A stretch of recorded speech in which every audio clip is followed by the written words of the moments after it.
అందరికీ నమస్తేనా. మనము నిన్న ఒక వీడియో పెట్టినాం రాయలసీమ క్రికెట్ అకాడమీలో మన నిత్యానందరెడ్డి ఆధ్వర్యంలో.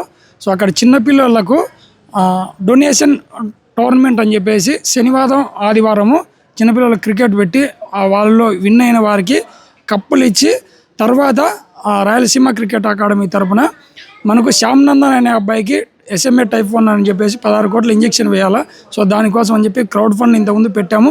కాలేజ్ తరఫున మనం డబ్బులు రాబట్టాము. అలాగే పులివెందులలో ప్రతి కాలేజీకి తిరుగుతూ కూడా మన యూట్యూబర్స్ కొంతమంది మన పిల్లలు డబ్బులు కూడా కలెక్ట్ చేస్తున్నారు.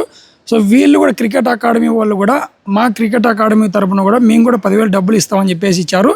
ఆ రోజు మనం తీసుకొని వచ్చాం కదా, ఈరోజు కాలేజ్ దగ్గరికి వచ్చాము ఇద్దామని చెప్పేసి. సో ఇప్పుడు 10,000 తీసుకొచ్చాము, మనమైతే ఇస్తున్నాము. మన చంద్రన్న మాట్లాడతారు ఇప్పుడు. రాయలసీమ క్రికెట్ అకాడమీ తరఫున నిత్యానంద రెడ్డి 10,000 రూపాయలు మొన్ననే మా చేతికి ఇచ్చినాడు.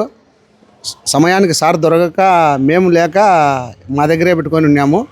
ఈరోజు అతను ఇచ్చిన డబ్బులు సార్ చేతికి ఇచ్చామని వచ్చినాము. సార్ లేడు, మేడం ఉన్నారు, వాళ్ళ నాయన ఉన్నాడు, వీళ్ళ చేతికి ఇస్తాము.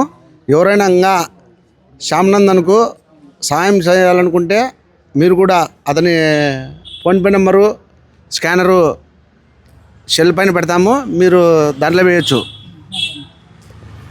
సేవ్ శ్యామ్ నందన్కి ఎవరైనా సహాయం చేయాలనుకుంటే స్క్రీన్ మీద ఫోన్పే నెంబర్ ఇస్తాము. లేదు ఎవరైనా మమ్మల్ని అప్రోచ్ అయ్యి మా చేతికి ఇచ్చినా కూడా మేము వాళ్ళ ట్రీట్మెంట్కి అందేలా చేస్తాము. ఎవరైనా దాతలు ఉంటే ముందుకు రండి. సేవా గుణం అనేది ఒక దేవుడికి చేసే సహాయం లాంటిది. ప్రతి ఒక్కరిలోనూ సేవా గుణం ఏర్పడి ఇలాంటి కార్యక్రమాల్లో దోహదపడాలని కోరుకుంటున్నాను.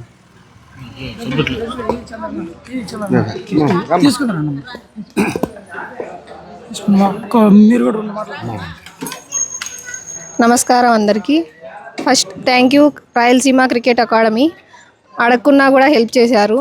అలాగే అందరూ కూడా అందరూ అవసరం తెలుసుకొని బాబుకి హెల్ప్ చేయాలని కోరుకుంటున్నాను.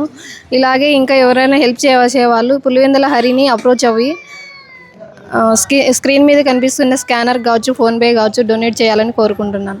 Save Shyam. Thank you. So మనం అంటే ఎవరి ద్వారా అయినా సరే వచ్చిన డబ్బులను మనము ఈ పులివెందులోని తపస్య కాలేజ్ తరఫున వాళ్ళకి అందేలాగా చూస్తాము. ఫైనల్గా మనం ఆ వీడియోని కూడా చేసి పెడతాం. అంటే ఇంతకుముందు మన పులివెందుల్లో అంటే ర్యాలీ చేసి డబ్బులు రాబట్టాం కదా, ఇంకా ఇవ్వలేదని నేను అనుకుంటుండొచ్చు. సో ఇంకా మనం డబ్బులు కలెక్ట్ చేస్తున్నాము. ఒకరోజు మన పులివెందుల తరఫున మొత్తం డబ్బులు కలెక్ట్ అయిన తర్వాత మళ్ళీ ఒక వీడియో చేసి పెడతాం. ఓకేనా? Thank you.